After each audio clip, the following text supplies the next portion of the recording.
Go. Hey guys, welcome back to Humanities Corner. Hope you and all us are doing well. तो यार आज के video lecture के अंदर हम क्लास 12th ज्योग्राफी की सेकंड बुक का सेकंड चैप्टर पढ़ने वाले हैं विच इज़ ह्यूमन सेटलमेंट्स. बहुत सारे बच्चे के पास अभी भी पुरानी एनसीईआरटी देख रहे होंगे या नए सिलेबस को अभी तक चेक भी नहीं किया होगा, स्पेशली सेकंड बुक को लेके. तो जो हमारे बीच के दो चैप्टर्स हुआ करते थे which are migration and human development, उनको सीबीएसई ने डिलीट कर दिया है, तो उन्हें हमें नहीं पढ़ना है. तो टेक्निकली ये हमारा सेकंड चैप्टर बन जाता है आफ्टर पॉपुलेशन. ठीक है, इसी को आज हम पढ़ने वाले हैं. वन शॉट लेक्चर होगा, रेशनलाइज टेबल्स के अकॉर्डिंग पढ़ेंगे. विद इन चैप्टर भी बहुत सारे चेंजेस हैं, वो हम आगे डिस्कस कर रहे होंगे. नोट्स का पीडीएफ आपको डिस्क्रिप्शन बॉक्स में मिल जाएगा. हम रिपीटेड प्रीवियस ईयर क्वेश्चंस भी करेंगे और साथ में बहुत सारे एमसीक्यूज़ भी करने वाले हैं. हम लास्ट के अंदर 10 से 12 एमसीक्यू करेंगे. सारे प्रीवियस ईयर या सैम्पल पेपर में से लिए गए हैं, लेकिन इंपॉर्टेंट है. ठीक है, अच्छा जी, स्टार्ट करते हैं. पहले ये देख लेते हैं कि क्या क्या चीज़ें इस चैप्टर से हमें नहीं पढ़नी है. तो पेज नंबर 35 और 36 के ऊपर एक टॉपिक है, that is classification of towns on the basis of population size. ठीक है, इसमें बेसिकली 6 कैटेगरीज दी गई थी टाउन्स की, मेगा सिटीज़ वगैरह. उसको हमें नहीं पढ़ना है, जस्ट हमें अर्बनाइजेशन इन इंडिया का ये छोटा वाला पैराग्राफ पढ़ना है. एंड पेज नंबर 36 पे फिर हमें फंक्शनल टाउन्स के जो क्लासिफिकेशन उन सबको डिस्कस करना है. लेकिन ये types of town on the basis of population, इसको नहीं पढ़ना है. ठीक है, क्लियर हो गया. स्टार्ट करते हैं. तो हमारे चैप्टर का नाम है ह्यूमन सेटलमेंट. तो ह्यूमन सेटलमेंट क्या होता है? तो सिंपल सी डेफिनेशन दी है that it is cluster of dwelling where human beings live. ठीक है, अब क्लस्टर क्या होता है, ड्वेलिंग क्या होता है? तो क्लस्टर का मतलब होता है यार झुंड. ठीक है, एंड ड्वेलिंग का मतलब होता है आवास. झुंड मतलब जहाँ पे बहुत सारे आसपास में घर बने हो. ठीक है, तो एक ऐसी सेटलमेंट, एक ऐसा एरिया, अब वो रूरल भी हो सकता है, अर्बन भी हो सकता है, आगे हम डिटेल में पढ़ रहे होंगे, जहाँ पे बहुत सारे लोग रहते हो. ठीक है, this is what we mean by human settlement, कि वो सेटल हो गए हैं, है ना. बिकॉज एंशियंट टाइम के अंदर ह्यूमन सेटल नहीं थे, वो जंगलों में घूमते थे, वो हंटिंग करते थे, गैदरिंग करते थे, आज एक जगह शिफ्टिंग एग्रीकल्चर करते थे. लेकिन after a point of time they settled at a place, वहाँ से ये ह्यूमन सेटलमेंट का कॉन्सेप्ट आने लगा. ठीक है, अब भी जो सेटलमेंट्स होती हैं they vary in size and type. Different size की होती है, डिफरेंट टाइप की होती है.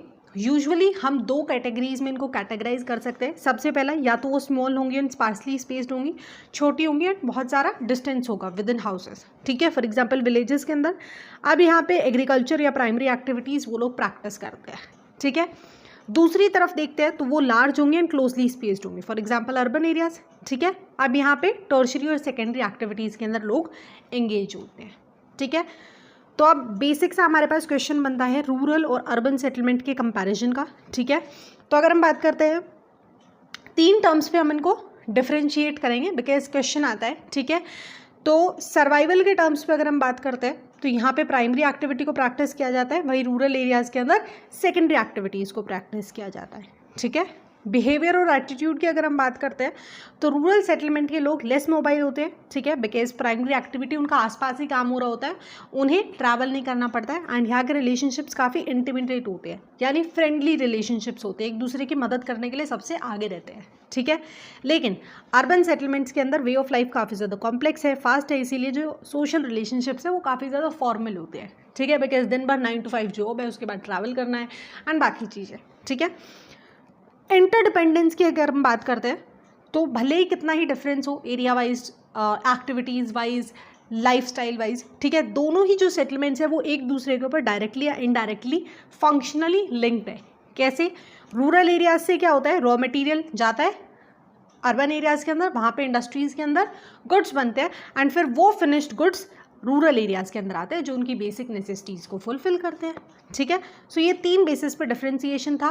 क्वेश्चन आता है, मैं वो स्लाइड इंसर्ट करना भूल गई हूँ, लेकिन प्रीवियस ईयर क्वेश्चन में ये जो डिफरेंस है between rural and urban settlement 2 से 3 बार रिपीट हुआ है, तो एक बार देख लेना इसको. ठीक है, अब हम 1 by 1 दोनों सेटलमेंट्स को डिटेल में पढ़ेंगे. पहले हम रूरल सेटलमेंट से बातचीत करते हैं. ठीक है, अब ये डिफरेंट तरीकों की होती है. यूजुअली 4 पार्ट्स में हम इनको कैटेगराइज करते हैं, क्लस्टर्ड, सेमी क्लस्टर्ड, हेमलेटेड या डिस्पर्स्ड. ठीक है, क्या फैक्टर होता है?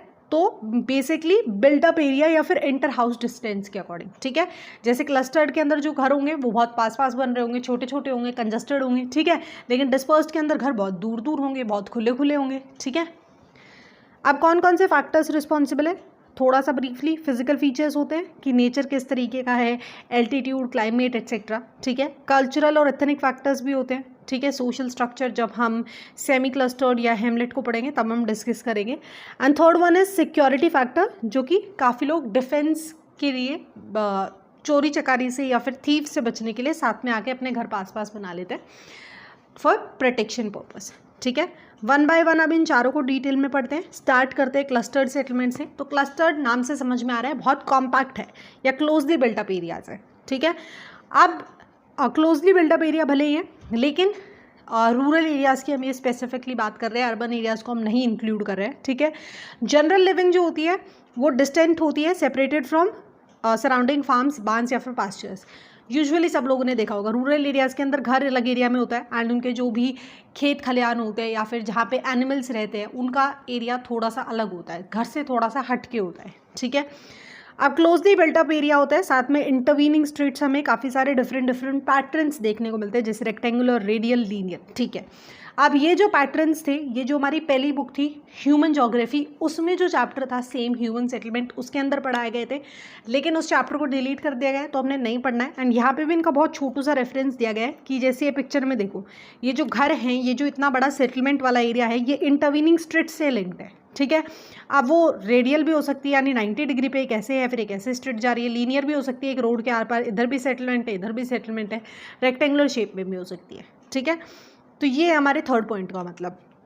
नेक्स्ट देखते हैं कहाँ मिलती है हमें। एलिवेल प्लेन्स के अंदर मिलती है, यूजुअली नॉर्थ ईस्टर्न स्टेट्स के अंदर भी मिलती है, ठीक है। अब काफ़ी जगह पे सिक्योरिटी पर्पस के लिए भी लोग क्लस्टर्ड सेटलमेंट में पास घर बनाना पसंद करते हैं, फॉर एग्जांपल बुंदेलखंड या नागालैंड। सिमिलरली अगर हम राजस्थान को देखते हैं, क्योंकि वहाँ पे पानी की कमी है, तो जहाँ पे कैनाल है, ठीक है, हम इसी बुक के अंदर एक चैप्टर में पढ़ेंगे, तो वहाँ पे पॉपुलेशन हमें ज़्यादा देखने को मिलती है कंपेयर टू अदर पार्ट्स, ठीक है। तो वहाँ पे हमें यूजुअली क्लस्टर्ड सेटलमेंट का एग्जाम्पल देखने को मिलता है, ठीक है। तो सिंपल सा है कि कॉम्पैक्ट है, घर क्लोजली बिल्टअप है, जो जनरल लिविंग एरिया है वो फार्म से सेपरेटेड होता है, ठीक है। एंड इन जगहों पे ये मिलता है, ठीक है। आगे चलते हैं। सेकेंड टाइप आता है, that is semi clustered settlement, ठीक है। सेमी क्लस्टर्ड सेटलमेंट के लिए पहले एग्जाम्पल देख लो, ठीक है। ये जो विलेज है पूरा, या ये जो भी सेटलमेंट है हमारी, ये दो पार्ट्स के अंदर डिवाइडेड है। जो बीच वाला जो पार्ट होता है, वहाँ पे जो भी डोमिनेंट क्लास होती है, ठीक है, जो भी लैंड ओनिंग क्लासेस होती है, वो सेंट्रल पार्ट को ऑक्यूपाई करके रखती है।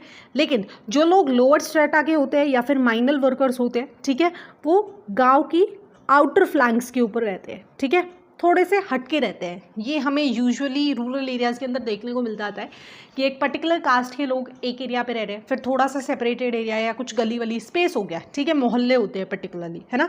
तो ये होता है। तो एक या एक से जो ज़्यादा सेक्शन ऑफ सोसाइटी है, या तो वो वॉलेंट्रली या फिर उनको फोर्स किया जाता है मेन क्लस्टर से दूर रहने को, ठीक है। So this is what we mean by semi clustered, यानी झुंड में तो वो लोग रह रहे हैं, उनके घर आसपास हैं, वही लीनियर पैटर्न हमें देखने को मिलेगा, लेकिन बेस्ड ऑन सोशल स्ट्रक्चर उस सोसाइटी का दो पार्ट्स के अंदर जो सेटलमेंट, दो या दो से ज़्यादा पार्ट्स के अंदर सेटलमेंट डिवाइड हो गई है, एंड एक पर्टिकुलर एरिया के अंदर उसी पर्टिकुलर कास्ट या स्ट्रेटा के लोग रहते हैं, ठीक है। कहाँ पे मिलती है हमें? गुजरात प्लेन और कुछ राजस्थान के पार्ट्स में देखने को मिलती है। एंड हम इसको बोल सकते हैं कि एक क्लस्टर्ड फॉर्म है डिस्पर्स सेटलमेंट की, यानी डिस्पर्स भी है लेकिन वो क्लस्टर फॉर्म में भी रह रहे हैं, ठीक है। ये हो गया, सेमी न्यूक्लिएटेड का एग्जांपल दिया हो गया है कि इधर एक है, फिर थोड़ा सा स्पेस है, इधर दूसरी बनी हुई है, ठीक है। थर्ड टाइप पे चलते हैं, तो दैट इज हेमलेटेड सेटलमेंट, ठीक है। अब ये भी सेमी क्लस्टर्ड से काफ़ी ज़्यादा सिमिलर है, ठीक है। काफ़ी बार जो सेटलमेंट होती है उसको, जो यूनिट है उसको फिजिकली सेपरेट कर दिया जाता है, ठीक है। एंड सबका एक कॉमन नेम होता है। कॉमन नेम क्या? पाना, पारा, पाली, नांगला या फिर ढारी। ढारी के बारे में तो आई गेस बहुत से लोगों ने सुना होगा, ठीक है। एंड हरियाणा में भी काफ़ी सारी ऐसी विलेजेस हैं जिनके अंदर जो विलेजेस है उसको पानों में डिवाइड किया गया है कि एक पर्टिकुलर पाना है, दूसरा पर्टिकुलर पाना है। अगेन ये भी यूजुअली सोशल या एथनिक फैक्टर्स के कारण होते हैं कि एक पर्टिकुलर पाना एक पर्टिकुलर कास्ट का है, इस तरीके से, ठीक है। कहाँ पे मिलते हैं हमें? मिडल लोअर गंगा प्लेन के अंदर मिलते हैं, छत्तीसगढ़ में मिलते हैं, और लोअर वैलीज ऑफ हिमालय में मिलते हैं, ओके।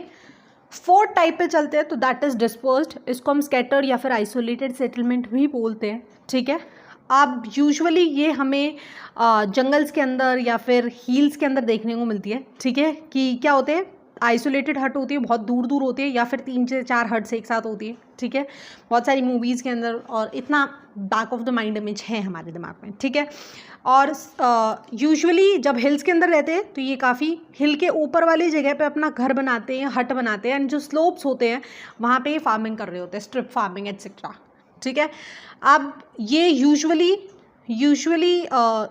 जो नेचर ऑफ टेरेन या फिर लैंड रिसोर्सेज की वजह से होता है, बिकॉज नेचर के अकॉर्डिंग ही लैंड इस तरीके से डिस्टर्ब्ड होता है कि आप एक जगह पे ज़्यादा घर बना के नहीं रह सकते। एंड स्पेशली यहाँ पे जो इनका लाइवलीहुड होता है वो यूजुअली अगैन हंटिंग गैदरिंग के ऊपर डिपेंडेंट होता है, ठीक है, एंड शिफ्टिंग कल्टिवेशन के ऊपर। तो टाइम टू टाइम ये शिफ्ट करते रहते हैं।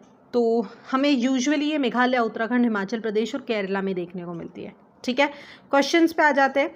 तो 2019 में आए थे 1 नंबर में, आपको कोई भी एक एरिया बताना है जहाँ पे हेमिलेटेड सेटलमेंट मिलती है या फिर जहाँ पे डिस्पोज सेटलमेंट मिलती है, ठीक है। तो स्टेट्स के नाम हमने बहुत अच्छे से याद करके जाने हैं। एमसीक्यू के अंदर भी मैच द फॉलोइंग आएंगे, चूज द करेक्ट पेयर आएंगे, तो बहुत ढंग से पढ़ लेना कि कौन सी सेटलमेंट हमें कहाँ देखने को मिलती है, ठीक है। 4 सेटलमेंट थी, क्लस्टर थी, वो यूजुअली नदर्न प्लेन वगैरह में मिलेगी, बिकॉज जहाँ पे पॉपुलेशन ज़्यादा होती है और जहाँ पे एलिवेल सॉइल होती है। सेमी क्लस्टर की अगर हम बात करते हैं तो सेमी क्लस्टर मैं खुद ही भूल गई हूँ ना, तो याद करके जानिए। हाँ, गुजरात और राजस्थान के कुछ हिस्सों के अंदर में देखने को मिलती है। उसके बाद हेमलेटेड अगर हम बात करते हैं तो मिडल लोअर गंगा प्लेन के अंदर, छत्तीसगढ़ के अंदर, हिमालय के अंदर, एंड डिस्पोज्ड का हम बता ही सकते हैं, मेघालय हो गया, उत्तराखंड हो गया, हिमाचल प्रदेश हो गया, ठीक है। यूजुअली नदर्न स्टेट्स के अंदर में देखने को मिलती है। तो 2016 में क्वेश्चन आया था, हमें डिफ्रेंशिएट करना है बिटवीन हेमलेटेड या डिस्पोज सेटलमेंट। तो 3 नंबर के लिए 3 पॉइंट्स आपको एटलीस्ट आने चाहिए, ठीक है। आगे चलते हैं तो नेक्स्ट टॉपिक आता है हमारा अर्बन सेटलमेंट्स, ठीक है। कॉम्पैक्ट होती है, साइज में बड़ी होती है कंपेयर टू रूरल एरियाज, ठीक है।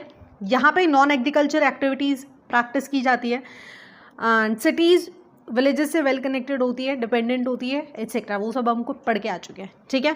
अब हमें इसमें 3 टाइप ऑफ क्लासिफिकेशन पढ़ना है, that is ancient, medieval and modern, ठीक है। अगर हम अर्बन सेटलमेंट की हिस्ट्री देखते हैं तो प्री हिस्टोरिक टाइम से ही टाउन इंडिया के अंदर फ्लरिश की है। प्री हिस्टोरिक का मतलब है वो पीरियड जिसके हमारे पास रिटर्न एविडेंसेस सॉर्ट ऑफ नहीं है, या फिर राइटिंग एक तरीके से इन्वेंट नहीं होती, उसको हम प्री हिस्टोरिक टाइम के अंदर काउंट करते हैं, ठीक है। तो तभी से इंडिया के अंदर सिटीज़ फ्लरिश कर रही है, ठीक है। उसके बाद इंडस वैली सिविलाइजेशन का भी अगर हम टाइम देखते हैं तो हड़प्पा और मोहनजोदारो जैसी सिटीज़ थी, ठीक है। एंड उसके बाद से ही सिटीज़ तो थ्रू आउट द टाइम में मर्ज होती रही है, ब्रिटिशर्स आए, एटसेट्रा एटसेट्रा। तो बेस्ड ऑन दैट 3 कैटेगरीज में इनको क्लासीफाई किया गया है, that is ancient town, medieval town and modern town, ठीक है। 1 बाय 1 इनको भी देख लेते हैं। एंशियंट टाउन की अगर हम बात करते हैं तो आज से 2000 साल पहले ये मर्ज हुई थी, ठीक है। आज के टाइम पे ये एज अ रिलीजियस या कल्चरल सेंटर्स के अंदर डेवलप हो गए। फॉर एग्जांपल वाराणसी हो गया, प्रयागराज हो गया, पाटलिपुत्र हो गया, मदुराई हो गया, ठीक है। इलाहाबाद को काटोबाईस का नाम चेंज होकर प्रयागराज हो गया है, ठीक है। Second one is medieval towns. Medieval town की अगर हम बात करते हैं तो इनको एज अ फोर्ट टाउन बनाया गया था सिक्योरिटी पर्पज़ के लिए, ठीक है। एंड एज ऑफ नाउ अगर हम देखते हैं तो जो हमारी प्रेजेंट की 100 टाउन्स है, they have their roots back in medieval period, ठीक है। एंड आज के टाइम पे अगर हम देखते हैं तो they have developed as headquarters of principalities या फिर किंगडम्स, ठीक है, जैसे दिल्ली, हैदराबाद, जयपुर, आगरा एटसेट्रा। आगे चलते हैं तो दैट इज़ मॉडर्न। तो मॉडर्न टाउन की अगर हम बात करते हैं तो जैसे ब्रिटिशर्स या बाकी जितने भी इन्वेडर्स आए उन्होंने टाइम टू टाइम काफ़ी सारी सिटीज़ डेवलप की है इंडिया के अंदर, ठीक है। Starting there foot hold on coastal location, because obviously इन्होंने पोर्ट बनाना था, इधर से सारे रिसोर्सेज को एक्सट्रैक्ट करके अपनी कंट्री के अंदर लेके जाना था, ठीक है। तो शुरुआत की इन्होंने ट्रेडिंग पोर्ट्स वाली टाउन से, सूरत, दमन, गोवा, पौंडीचेरी एटसेट्रा, ठीक है।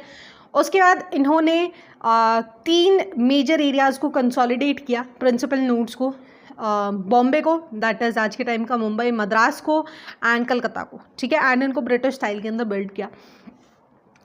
ये था एक हिस्ट्री। इसके बाद okay, extending the domination either directly और through control over the princely state, इन्होंने काफ़ी सारे एडमिनिस्ट्रेटिव सेंटर्स बताए, हिल टाउन्स बनाई, समर रिजॉर्ट्स बनाए, न्यू सिविल एडमिनिस्ट्रेटिव और मिलिट्री एरियाज़ को ऐड किया एंड कुछ टाउन्स को डेवलप किया। डेवलप तो खैर इन्होंने क्या ही किया था, बर्बादी ही करी। I think medieval age and जो ये ब्रिटिश एरा वाला एज था, ये इंडियन हिस्ट्री के डार्केस्ट फेज़ है, ठीक है।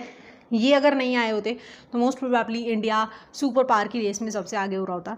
बट एनीवेज आफ्टर 1850 अगर हम देखते हैं तो इन्होंने काफ़ी सारी मॉडर्न टाउन्स, इंडस्ट्रियल टाउन एक तरीके से डेवलप की। एग्जांपल इसका जमशेदपुर हम देख सकते हैं, ठीक है। माइनिंग वगैरह होने लगी एंड इंडस्ट्री सेटअप होने लगी।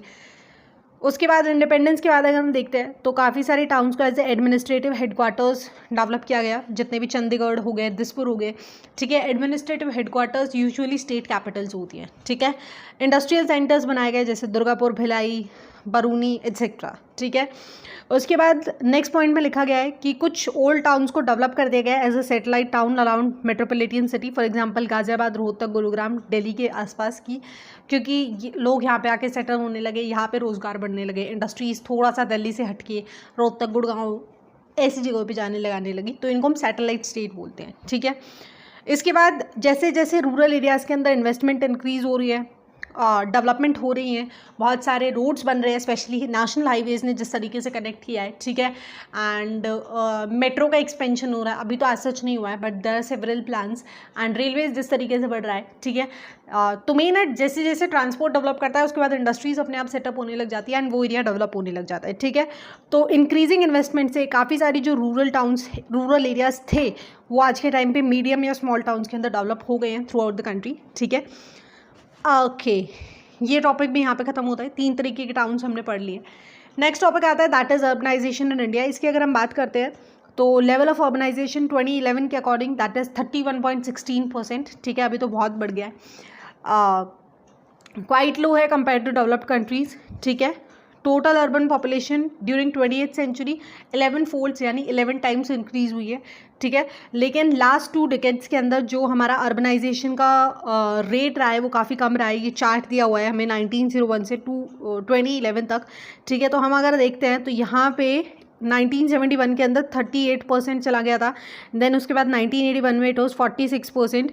अब धीरे धीरे अगर हम देखते हैं तो 2001 के अंदर 31 रह गया एंड 2011 के अंदर भी ये बढ़ा नहीं घट ही गया है। तो इवेंचुअली लास्ट के जो 2 डिकेड्स हैं इनके अंदर अर्बनाइजेशन काफ़ी कम हुआ है, but I think recent 8-10 year की अगर हम डिकेड की बात करते हैं तो बहुत रैपिड स्केल के ऊपर अभी डेवलपमेंट हमें देखने को मिली है, ठीक है। आफ्टर 2011 का डेटा अगर हम देखते हैं अर्बनाइजेशन की टर्म्स के अंदर, ठीक है भैया। क्वेश्चन देखते हैं 2019 में 3 नंबर में आया था कि आपको मेडिवल टाउन्स का डेवलपमेंट बताना है ड्यूरिंग मुगल पीरियड, लिख देना 3 नंबर में जो कुछ लिखना हो।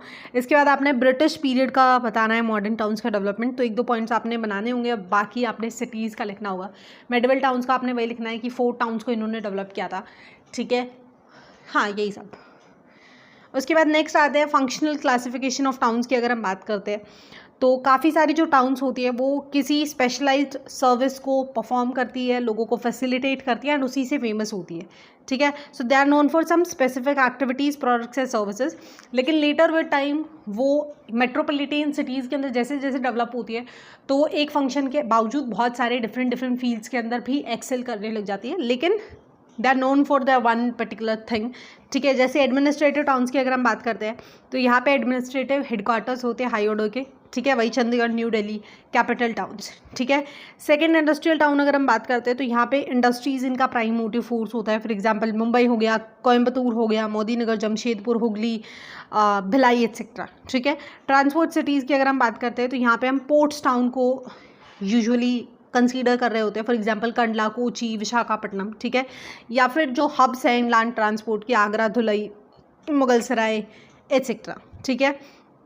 कमर्शियल टाउन की अगर हम बात करती हूँ तो जितना स्पीडली मैं बोल रही हूँ और इनको एट्सेट्रा करके छोड़ रही हूँ, आप लोगों ने ऐसे नहीं छोड़ना है, इनको अच्छे से याद करना है, ठीक है। थोड़ा सा आइडिया लगाना है। एडमिनिस्ट्रेटिव टाउन्स को आइडेंटिफाई करने का सिंपल सा तरीका है, कैपिटल्स आपको याद होंगी, ठीक है। इंडस्ट्रियल टाउन्स का जब हम मिनरल एंड रिसोर्सेज वाले चैप्टर को करेंगे तो वहाँ से थोड़ा बहुत याद हो जाएगा, ठीक है। पोर्ट टाउन्स भी, बट इनके नाम आपको याद रखने हैं बिकॉज MCQ में बहुत सारे क्वेश्चन आते हैं एंड आई थिंक 2022 का पेपर ऐसा था जिसके अंदर 6 से 7 MCQs इसी से आए हुए थे, ठीक है। एंड वो टर्म 1 का था, 35 नंबर का था, जिसमें 6 से 7 क्वेश्चन इसी से दिए हुए हैं, ठीक है।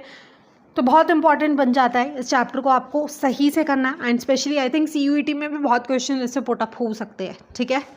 कमर्शियल टाउन्स की अगर हम बात करते हैं तो यूजुअली ये ट्रेड एंड कॉमर्स के अंदर स्पेशलाइज करते हैं, for example Kolkata, Saharanpur and सत्ता, ठीक है। आगे चलते हैं भैया तो डाटा माइनिंग टाउन्स, तो यहाँ पे मिनरल रिच एरियाज होते हैं, ठीक है। फॉर एग्जांपल रानीगंज, झरिया, अंकलेश्वर, सिंगरौली, दिग्बॉय, ठीक है। गैरिसन कंटेनमेंट की अगर हम बात करते हैं तो एज ए गैरिसन टाउन ये इमर्ज हुए थे। गैरिसन से मतलब है मिलिट्री टाउन्स, ठीक है। फॉर एग्जांपल अम्बाला हो गया, जलंधर हो गया, मोह हो गया, बबीना हो गया, उधमपुर हो गया, ठीक है। एजुकेशनल टाउन्स तो they initially as a centre of education से स्टार्ट होकर आज के टाइम पे वो मेजर कैंपस टाउन बन गए चुके हैं। रुड़की, वाराणसी, अलीगढ़, पिलानी, इलाहाबाद की जगह प्रयागराज आएगा, ठीक है, ध्यान रखना। तो आज के टाइम पे हम कोटा इंक्लूड कर सकते हैं, दिल्ली इंक्लूड कर सकते हैं, ठीक है। तो ये सब हो गया। रिलीजियस टाउन्स की अगर हम बात करते हैं, so they came to prominence due to their specific religious and cultural significance. For example Varanasi, Mathura, Amritsar, Madurai, Kurukshetra, Haridwar, Ujjain हो गया, जितने भी आपको आता है आप कंसीडर कर लेना, ठीक है। 2017 में एक नंबर में क्वेश्चन आया था कि आपको कोई भी 2 गैरिसन टाउन्स बतानी है इंडिया के अंदर, बता सकते हैं अम्बाला एंड महू, ठीक है। जालंधर भी लिख सकते हैं, जालंधर भी था ना, हाँ जी, ठीक बताया मैंने, ओके। आगे चलते हैं। तो 2017 में एक नंबर में क्वेश्चन आया था कि आपको कोई भी 2 ऐसी टाउन बतानी है जो as a mining town develop हुई थी। तो रानीगंज एंड भिलाई, भिलाई तो नहीं है, भिलाई इंडस्ट्रियल थी, एंड झरिया, ठीक है। आगे चलते हैं। तो 2017 में एक नंबर में क्वेश्चन आया था कि आपको कोई भी ऐसी 2 टाउन्स बतानी है जो as a educational towns develop हो गई है, ठीक है। तो हम बता सकते हैं कोटा, लिख देना भाई। आगे चलते हैं। Next one is tourist town. तो टूरिस्ट टाउन की अगर हम बात करते हैं तो यहाँ पे यूजुअली टूरिस्ट डेस्टिनेशन होती हैं एंड इसी फंक्शन में स्पेशलाइज करती है। नैनीताल हो गया, मसूरी, शिमला, जोधपुर, जैसलमेर, ऊटी, माउंट आबू एट्सेट्रा, ठीक है। अब ये नॉन स्टैटिक है इन देयर फंक्शन। अच्छा, ये सारी टाउन्स को लेके एक पॉइंट था। अब जो फंक्शनल टाउन्स होती है they are non static in their function change due to their dynamic nature, जैसे मैंने पहले बताया था, जैसे जैसे throughout the time develop होती है एंड मेगा सिटीज़ के अंदर ये कन्वर्ट हो रही होती है। तो अब अगर हम देखते हैं वाराणसी या किसी भी ऐसी टाउन को हम टूरिस्ट टाउन को कंसीडर करते हैं तो वहाँ पे सिर्फ हम उनको टूरिस्ट टाउन नहीं बोल सकते। हम जोधपुर को ले लेते हैं, जैसलमेर को ले लेते हैं, वहाँ पे कपड़ा बहुत अच्छा मिलता है एक तरीके से, है ना, क्योंकि आसपास सूरत वगैरह ऐसे टेक्सटाइल एरियाज हो जाते हैं सॉर्ट ऑफ।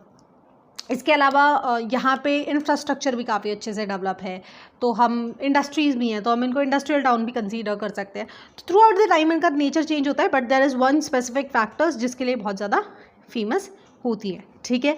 नेक्स्ट वन है स्मार्ट सिटीज़ मिशन की अगर हम बात करते हैं तो एक बॉक्स दिया हुआ है। तो इसका मेजर ऑब्जेक्टिव है, नाम से समझ में आ रहा है कि सिटीज़ को हमने स्मार्ट बनाना है, to promote cities that provide care infrastructure, यानी अच्छा इंफ्रास्ट्रक्चर हो उनके पास, क्लीन और सस्टेनेबल एनवायरनमेंट हो and decent quality of life ये सिटीजन्स को ऑफर कर रही हो, ठीक है। फीचर्स की अगर हम बात करते हैं तो to apply smart solutions to infrastructure and services in order to make them better, ठीक है। अब एग्जाम्पल इसके अलावा इनको लेस वल्नरेबल बनाना है डिजास्टर से, but honestly speaking this is a very contradictory statement in itself, ठीक है। स्मार्ट मिशन या सिटीज़ के नाम पे इतना बड़ा बड़ा इंफ्रास्ट्रक्चर खड़ा कर दिया जाता है, ठीक है, एंड इतनी सारी वाटर ड्रेनेज सिस्टम पे ध्यान नहीं दिया जाता। अभी रिसेंट में इतनी ज़्यादा बारिशें हो रही है एंड इंफ्रास्ट्रक्चर इतना घटिया तरीके से प्लान किया गया है जितने भी टाउन्स या सिटीज़ है, ठीक है। तो rather than making them less vulnerable to disaster, हम इतनी डेवलपमेंट करके ज़्यादा वल्नरेबल होते जा रहे हैं, डिजास्टर को हम खुद ही न्योता दे रहे हैं, ठीक है। इसके अलावा मेन यही है कि कम से कम रिसोर्सेज को यूज़ करके और चीपर सर्विसेज को यूज़ करके आपने best out of the waste निकालना है, ठीक है। सो यही है, हो गया भाई हमारा यहाँ पे चैप्टर खत्म। अब एक बार फटाफट से MCQs भी देख लेते हैं। तो 2020 के अंदर सैम्पल पेपर में आया था Pala and Nangla belong to which of the following rural settlements, तो option number C hamleted is right answer. Similar question 2021 के सैम्पल पेपर में इन्होंने दिया हुआ है पाना, पारा, पाली, नागला और ढानी कौन से में आते हैं, तो that is hamleted settlements again, ठीक है। आगे चलते हैं। 2022 के अंदर एक क्वेश्चन आया था, okay, which of the following is an example of ancient town, तो प्रयागराज, ठीक है, एज ए रिलीजियस सेंटर अभी ये डेवलप हो चुकी है। 2022 के अंदर अगर हम बात करते हैं क्या मेन मिशन है, ठीक है, तो इसके अंदर सबसे सूटेबल थर्ड ऑप्शन लग रहा था, ऑल्दो सेकंड और फर्स्ट को भी कंसीडर किया जा सकता है because they are a part of this particular process, but सबसे सूटेबल यही था, तो हम इसी को ही लिखेंगे, टू प्रोवाइड सस्टेनेबल एनवायरनमेंट। आगे चलते हैं, अरे ज़्यादा ही आगे आ गए क्या, ठीक है। 2022 के अंदर क्वेश्चन आया था कि इनमें से मॉडर्न टाउन कौन सी है, तो that is Surat, because modern towns वो थी जो ब्रिटिशर्स या बाकी ट्रेड इन्वेडर्स ने डेवलप की थी and as a trading town Surat को डेवलप किया गया था। उसके बाद नेक्स्ट क्वेश्चन है इनमें से कौन सी as a satellite town develop की गई है दिल्ली के अराउंड, तो दैट इज रोहतक। नेक्स्ट है 2022 के अंदर रूरल सेटलमेंट्स के अंदर पीपल मेनली किस एक्टिविटीज़ में इन्वॉल्व होते हैं, अरे बड़ा ईजी है, प्राइमरी एक्टिविटीज़, ठीक है, आगे चलते हैं कि आपने कैरेक्टरिस्टिक्स बतानी है क्लस्टर्ड सेटलमेंट की, तो बहुत सारे ऑप्शंस दिए हुए हैं, बहुत कन्फ्यूजन है, लेकिन सबसे सही आंसर है फर्टाइल एलुवियल प्लेन्स, बिकॉज यहाँ पे खेती बाड़ी होती है, जो हमने उसके फीचर्स पढ़े थे वो बेस्ट सूटेड इसी के लिए है, तो यहाँ पे सबसे ज़्यादा हमें देखने को मिलती है कंपेयर टू हिमालयाज या राजस्थान वगैरह। ठीक है, ओके 2022 के अंदर आपने करेक्ट पेयर को इनमें से सेलेक्ट करना है। Industrial town Visakhapatnam, Visakhapatnam industrial नहीं, एक ट्रांसपोर्ट टाउन है। सतना की अगर हम बात करते हैं तो ये कमर्शियल टाउन है। भिलाई एक इंडस्ट्रियल टाउन है, तो सबसे सही ऑप्शन था एडमिनिस्ट्रेटिव टाउन भोपाल। ठीक है, मैच मत करने लग जाना है इनको, करेक्ट पेयर सेलेक्ट करना है भैया। आगे चलते हैं, तो 2 कॉलम्स दिए हुए हैं बेसिकली, इनमें से हमें सही ऑप्शन सेलेक्ट करना है। ओके, तो सबसे इजी से स्टार्ट करते हैं। एंशियंट टाउन वाराणसी है। ठीक है, यहाँ से अपना तुक्का बढ़ गया है, तो जो 4th है इसका आंसर बी है, तो इनमें से 3rd ऑप्शन ही सही था, तो यहीं से हमारा सही हो जाता है। एक बार देख लेते हैं। मेडिवल टाउन सी जयपुर सही है। ठीक है, माइनिंग के लिए डी रानीगंज सही है। इंडस्ट्रियल टाउन के लिए ए मोदी नगर सही है। ओके, आगे चलते हैं। इसमें भी अगैन हमें करेक्ट पेयर सेलेक्ट करना है, तो पहला ही है गैरिसन टाउन अम्बाला के अंदर, बिकॉज सहारनपुर आई गेस एक कमर्शियल टाउन है। कोलकाता हमारी भैया माइनिंग टाउन तो नहीं है, पोर्ट टाउन भी नहीं है, कमर्शियल टाउन है आई गेस, हाँ। और सिंगुरा हमारी आई गेस माइनिंग टाउन है, उससे हमें कोई लेना देना नहीं है, हमारा पहला ऑप्शन सही है, तो यहीं पे हमारा क्वेश्चन खत्म हो जाता है। ठीक है, so have we came to the end of the video. एक बार फटाफट से समराइज कर देते हैं। हमने पढ़ा सेटलमेंट क्या होती है, तो सेटलमेंट की सिंपल सी डेफिनेशन है क्लस्टर ऑफ ड्वेलिंग।